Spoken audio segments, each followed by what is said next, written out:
Donc qu'est-ce qu'il a été tolé? Bisrout Acherim. Lui, ce qu'il a attendu, c'est qu'on prenne le mérite d'Avraham, Yitzhak et Yaakov. Talulo Bisrout Atzmo. Et dans le passage qu'on voit qu'Akadosh Baruch Hu dit j'ai accepté la tfila de Moshe par son mérite à lui à Moshe. Shenema vayomer lehashmidam lule Moshe bechiro amad baperetz efanav lehashiv chamato mehashrit. N'était-ce Moshe qui s'était mis comme une sorte de c'est trouvé dans rempart Hazak. Il y a Peretz c'est un endroit qui est ouvert, qui est une brèche. Donc Moshe Rabbeinu, c'est par son mérite, comme c'est écrit explicitement dans le verset, Loulé Moshe Bechiro. Le verset nous dit que c'est le mérite de Moshe et pas le mérite d'autres. À l'inverse, Chizkiyahu Tala Bisrut Atzmo, Dirtiv Zechorna et Asher Talachti Lefanecha. Chizkiyahu, lorsque nous l'avons la dernière fois, que Chizkiyahu espérait la miséricorde divine, il a demandé par son mérite à lui, souviens-toi comment j'ai marché devant toi, souviens-toi de mes mérites.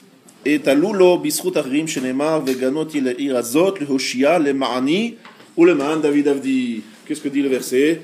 Je vais protéger cette ville de Yerushalayim, non pas par le mérite de Chizkiyahu comme il a proposé, mais par le mérite de lema'ani pour mon nom, dit Akadosh Baruch Hu, ou pour David Avdi, pour le mérite de David, mon serviteur.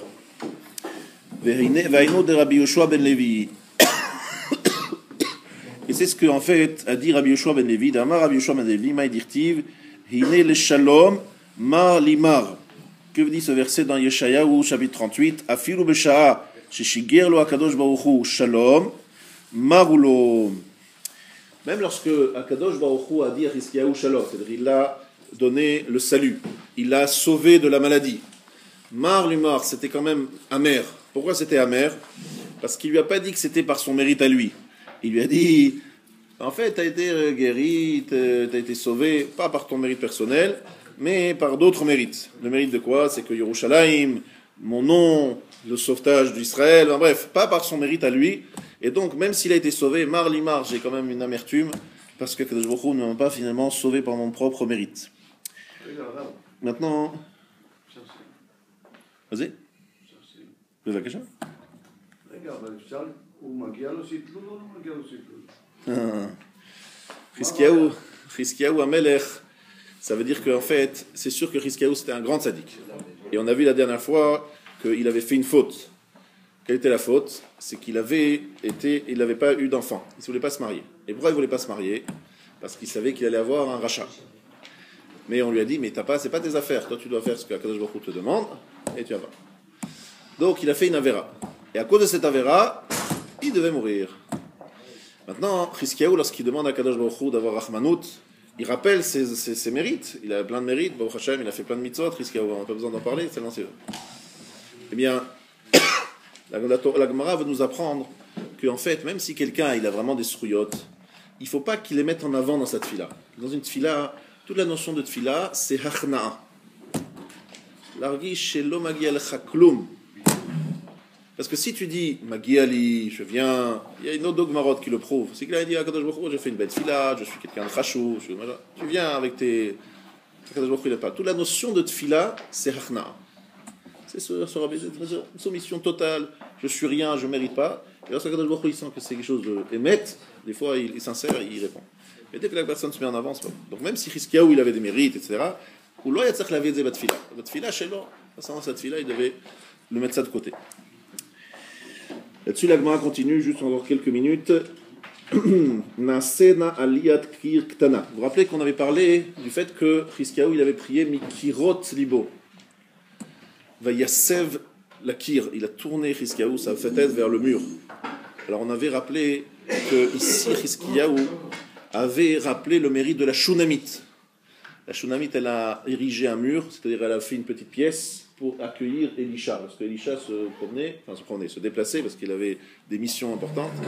Eh bien, elle l'accueillait chez lui, dans la maison de la Shunamite. Alors il a dit, si déjà, la Shunamite qui n'a fait qu'un mur, c'est-à-dire qu'une petite pièce, par ce mérite-là, tu as fait Triat Ametim, tu as fait la résurrection du mort de son fils, à plus forte raison moi, qui suis le petit-fils de Shlomo Amelech, Shlomo Amelech qui t'a fait une magnifique maison qui est le Beth Amikdash, en or et en argent, c'est sûr que tu dois aussi avoir Rahmano de moi. Voilà, vous voyez ce qu'on avait dit, c'est pour ça que maintenant on reparle de ça. Nasena aliyat kir ktana, faisons aliyat kir ktana. Alors là, la Gemara a un petit peu de problème. Qu'est-ce que c'est aliyat kir? Aliyat, c'est en général un étage. Et kir, un mur. Une séparation dans un même étage. Rav ou Shmuel, machloket Rav ou Shmuel. Chadamar, il a dit aliyat proa haïta, vekirua. C'était un étage, mais elle était proa. C'est quoi proa? Ça veut dire qu'elle était ouverte. Vekirua. Kir, c'est l'homme, il a chant kir, faire un mur. Kirua, c'est faire un toit. Pardon? C'est couvrir, c'est plafond, exactement, faire un plafond. Ça, c'est une explication. C'est un grand perron qu'il y avait. Et ils l'ont partagé en deux. Donc, c'est deux lectures possibles. Soit c'est faire un toit, soit c'est faire un mur.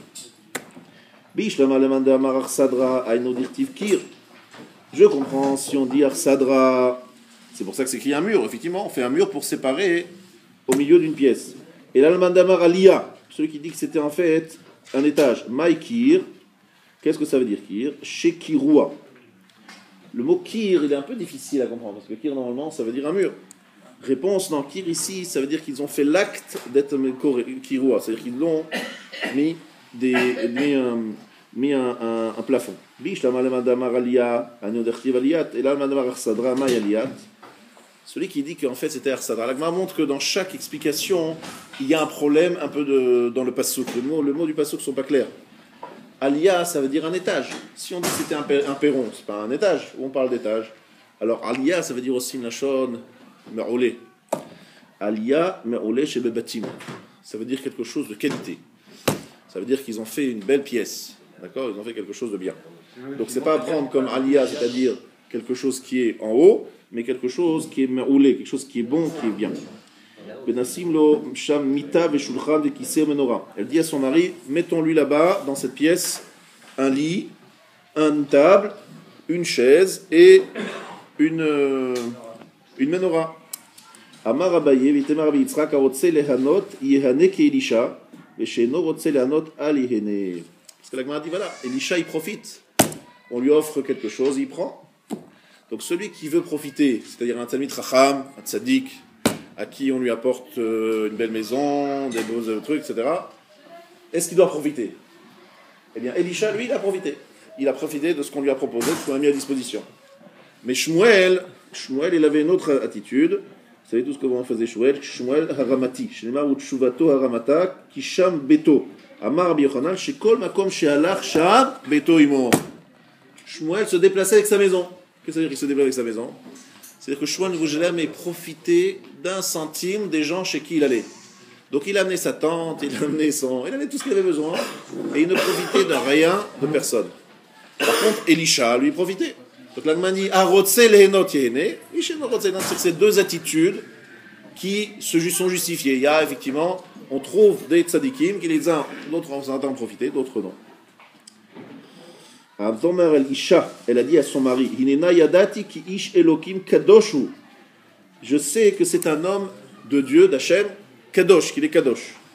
On apprend de là que la femme, elle sait reconnaître les invités mieux que l'homme. Pourquoi?